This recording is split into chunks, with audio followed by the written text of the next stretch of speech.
appreciate Cameron's help too today, this morning. I'm Mark Ray, and grew up here, went to Decatur High School in another life.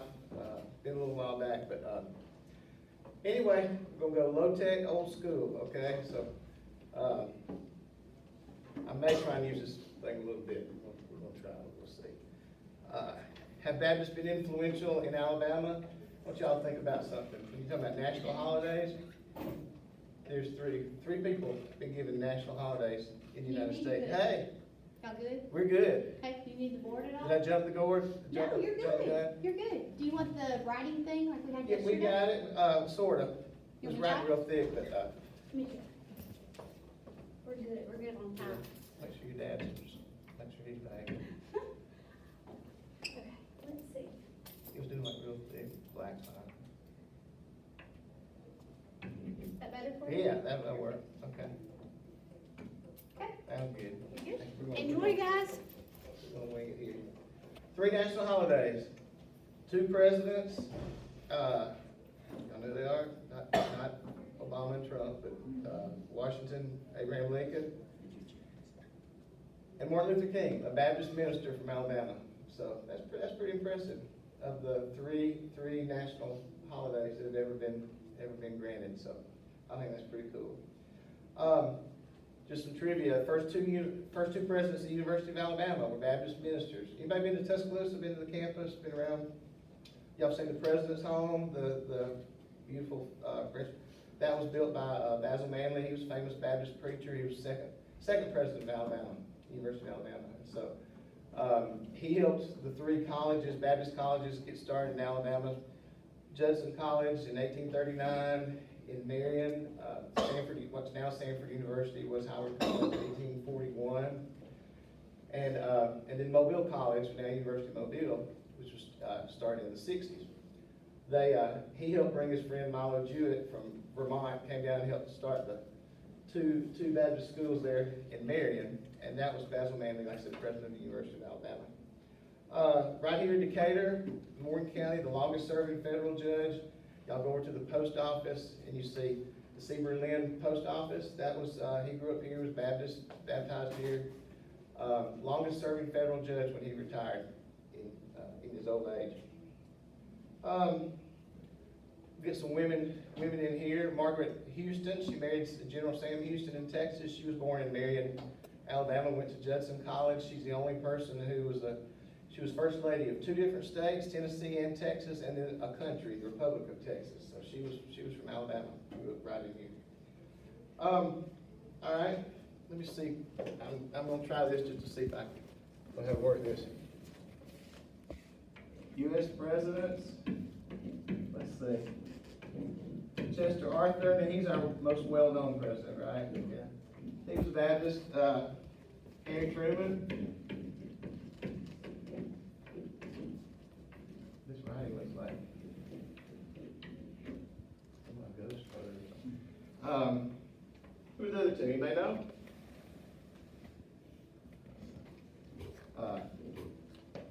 Jimmy Carter, Bill Clinton. My educator and my teacher saw how I was writing. Y'all jump in if y'all have a question or want me to say something.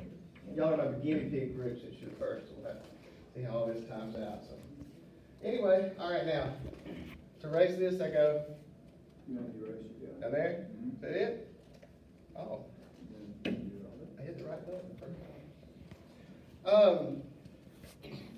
Y'all know any of these names? Now, this one grew up right here.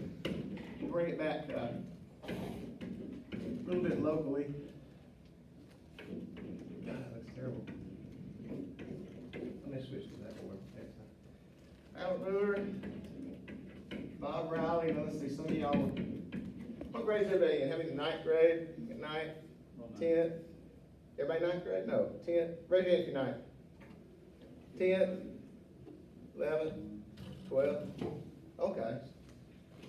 Some of y'all may have been born than some of these people. Art Bentley. Kay Ivy, y'all know her. Who does Skip? Oh, Skip's my guy. Y'all know those names, those are all governors of Alabama, fairly recent. We're Baptists.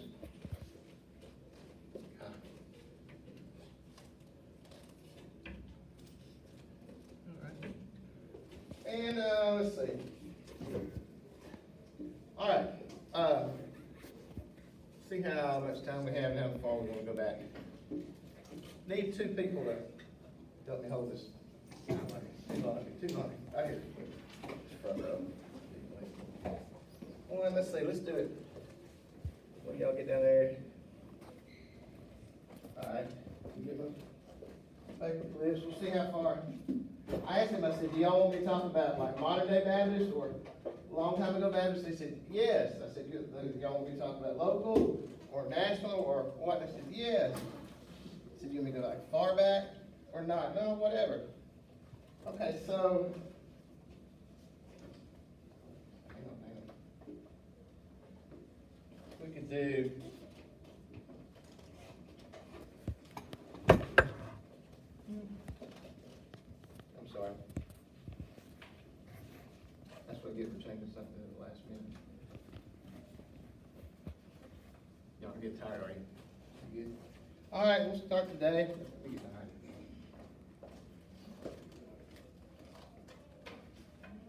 Today,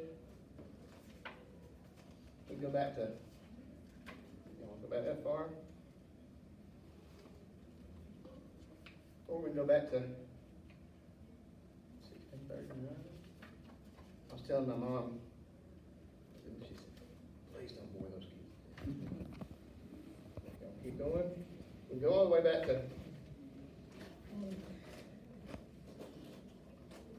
how many? Okay, we won't do that. We'll do 17. Don't tell them this. This one time it has nothing to do with anything. It's just so y'all notice I don't have a PowerPoint presentation. All right, very good. Y'all sit down. We're going to do today 1809. Tell you what, let's start down here. 1517. Y'all heard of Protestant Reformation, heard of Martin Luther. The Catholic Church, that was it. Lived here then, lived in Europe actually. You'd go to the Catholic Church, you didn't like what they were teaching, you didn't say, oh, I'll just get mad, I'll just go to Epic Church, or I'll just, whatever, Baptist, whatever. No. Martin Luther was a priest, and people started reading the Bible for themselves, some started saying, we don't have to go through a priest. We can pray directly to God. We can, we can go through Jesus. We don't have to go through a priest, They said, no, I can't do that. No, that's not what we believe. But anyway, Martin Luther in 1517 hung up his 95 theses on the door, the church, 95 things he had problem with. His famous quote, "Here I stand, I can do no other," because he had to be true to his conscience. I don't know if y'all have ever had a "here I stand, I can do no other" moment, but you will probably sometime in your life if you haven't. So churches started doing their own thing, and then along came about 1609, and that's when really the First Baptist Church was formed, okay?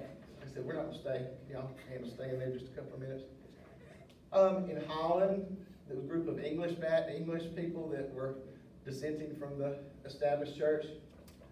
They started reading the Bible some more, and they said, now when we sprinkle infants, we see that in the Bible, Jesus really baptized people all the way under. If y'all Baptists, you know what I'm talking about. That was like a symbol saying, I've committed my life to Christ, I'm a Christian, declare myself a Christian. It doesn't make you a Christian. Some churches teach that, but Baptists say, no, it's a symbol that we, our old life, we're burying it, bring it back up. Okay, so that's about the first church that we kind of can call a Baptist church, 1609. Then, y'all still with me? I'm not killing you yet, am I? All right. We're going to get to America here in a minute.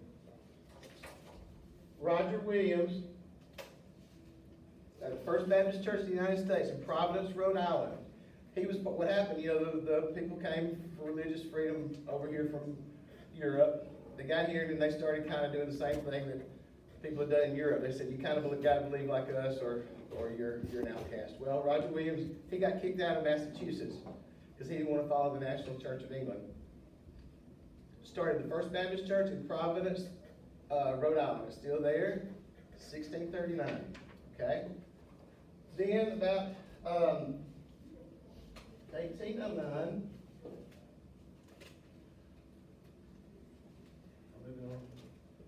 yeah, I'm not sure. Enough time. They got to Alabama. People started coming to Alabama, settling, and y'all know Alabama settled in 1819. 1809, the oldest church in Alabama, Baptist Church, is still going strong. Old school, low tech. Y'all recognize that church? Who knows where that is? First Baptist Huntsville, still there. Y'all see, can you see this? Of course you can. Little historic marker there in the corner. I wrote a little article one time. I thought it was kind of cool that you driving to Huntsville at night, or driving. Well, you shouldn't be driving to Huntsville at night, but if you are, you drive. You see this. You go by there. You see the church is over 200 years old, but yet you see the space age, past and the future. You know, God's taken care of us a long time. We're going to be okay. You know, I think that's pretty cool. So, and that's a cool church still too. Y'all stop me if you got any questions. So, anyway, that was the First Baptist Church in Alabama. Still going. What's the oldest one in Morgan County? I think we got time to do this. 4 churches claim to be the oldest one in Morgan County. Y'all can help us decide here.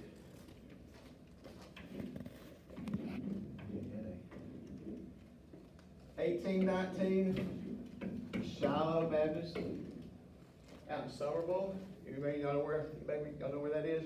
Still a real strong church today.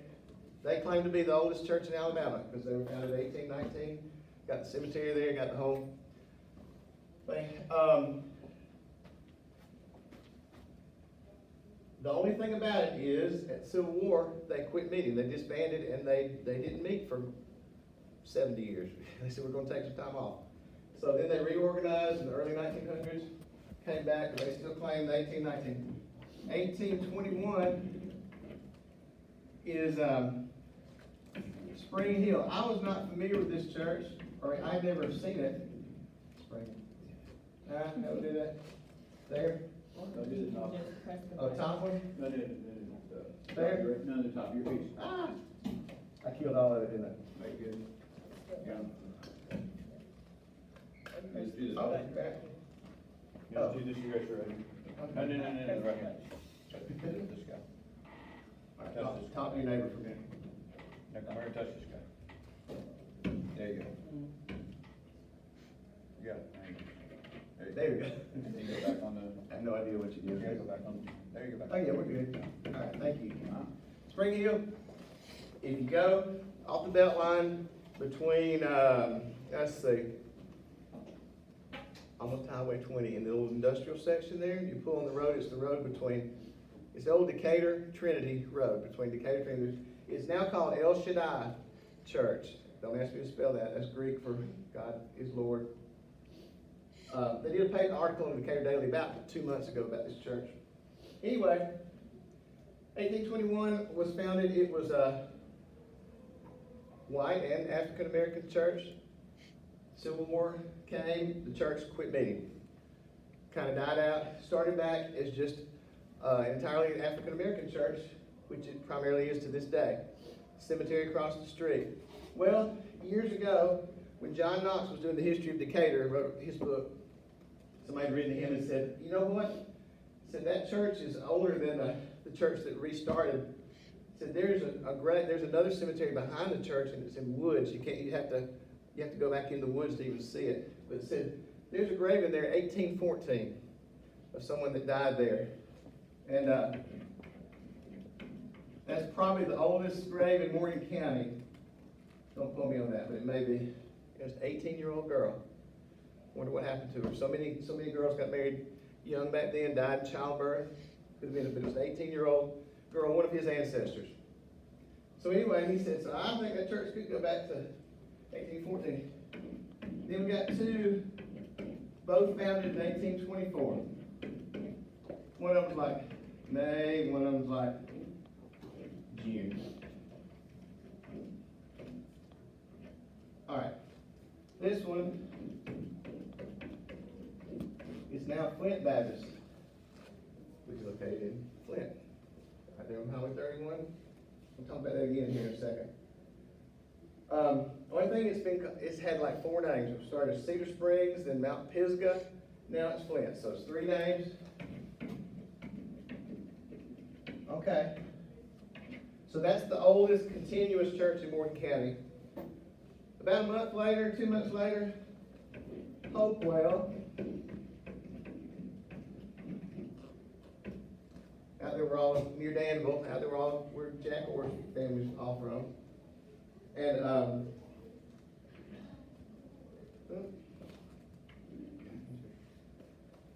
Hopewell was started in 1824, and it's gone by Hopewell all these years. It's the oldest continuous church with the same name.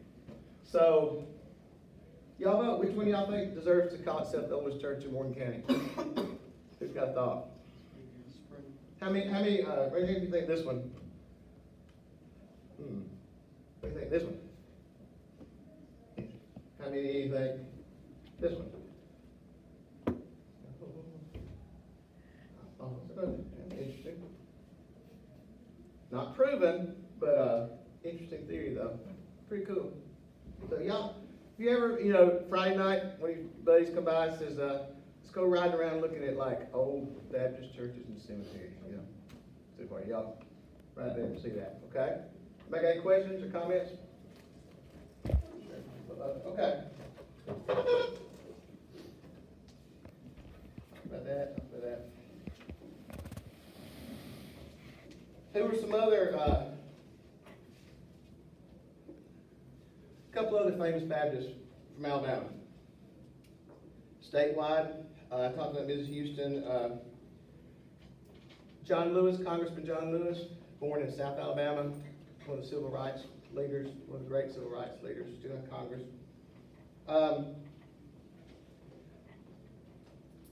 J.D.L. Curry, do y'all know, y'all remember the 2 statues they call it Statuary Hall in Washington? And remember when they replaced, they had the statue, one was Joe Wheeler, and then the other one, they had somebody they replaced with Helen Keller. Do y'all remember that?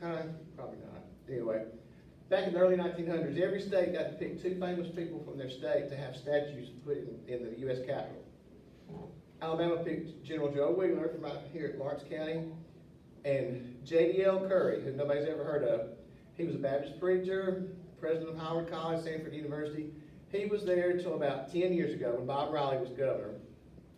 And he said, nobody's ever heard of Dr. Curry. But anyway, he was a great man in his day.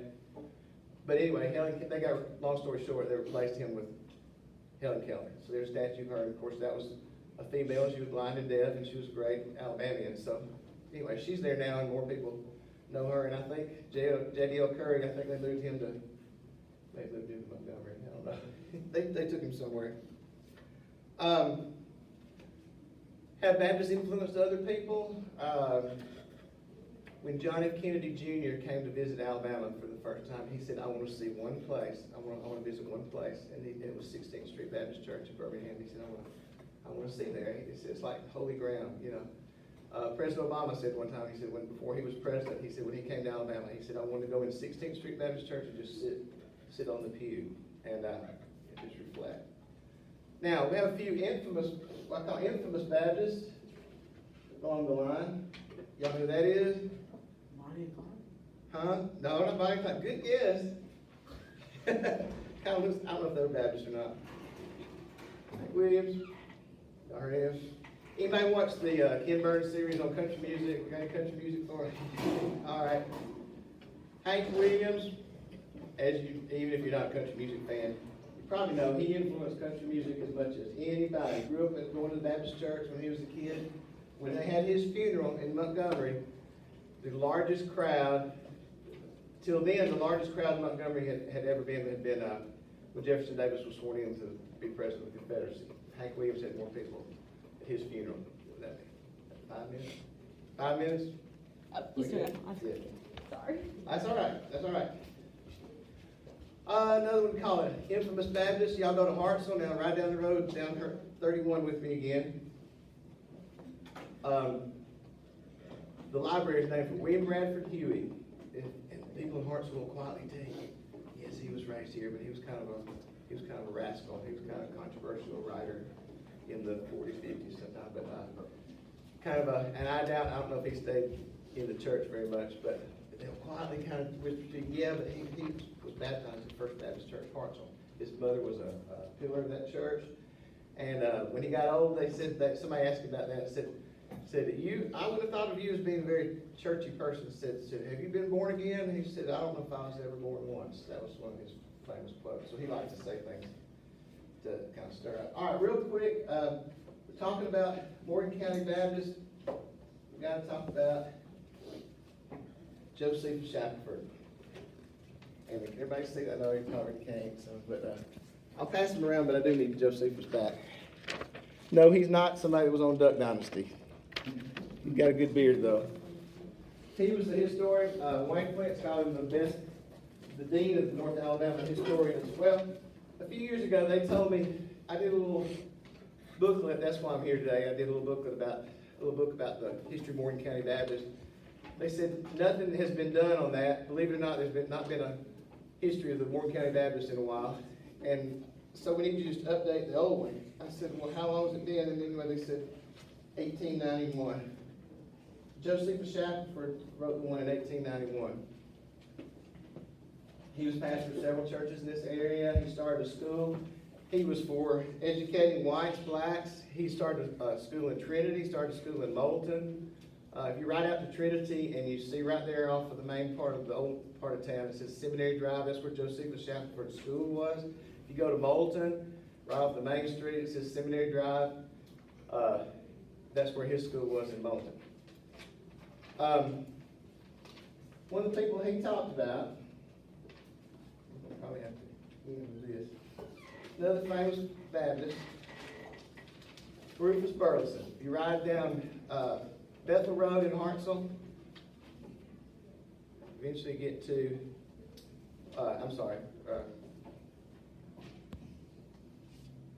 never mind. But anyway, go between Decatur and Hartsville is Westview Plantation. That's where Rufus Burleson lived. He was one of 14 children. The Burlesons that stayed here started the Burleson School, and they started Burleson School. The Burleson Hines McIntyre House in Decatur on the river, a historic house for Battle of Shiloh's platform and all that. That was another one of the Burleson brothers. Rufus, who was the fourth brother, he went out to Texas, became president of Baylor University, and I want to read you a quote from Josephus Shackelford talking about Rufus Burleson, okay? Because he came back in his old age to Flint Baptist where he was baptized and spoke, and they honored him. And Rufus Burleson said Shackelford said he was one of the greatest Baptist leaders there ever was, born right here in Decatur, Alabama. And this is one thing he said about him. He said, perhaps Dr. Burleson has done more for the educational advancement of Texas than any other man in the United States. His efforts have been untiring. But listen to this. He said, his success is not the result of accident, but of the habits acquired in boyhood on the farm, right here in Morgan County, and by following the precepts of a pious father. He never used tobacco. He didn't use intoxicating drinks. He was never in a theater, a ballroom, nor on a race ground, knew nothing of cards, billiards, or chess. He never swore but one oath, and that was in boyhood and under sudden and great provocation. What that means is he just cussed once, but he felt really bad about it. So that was Rufus Burleson. And he ended up being a great leader in Morgan County. All right, good. 5 after?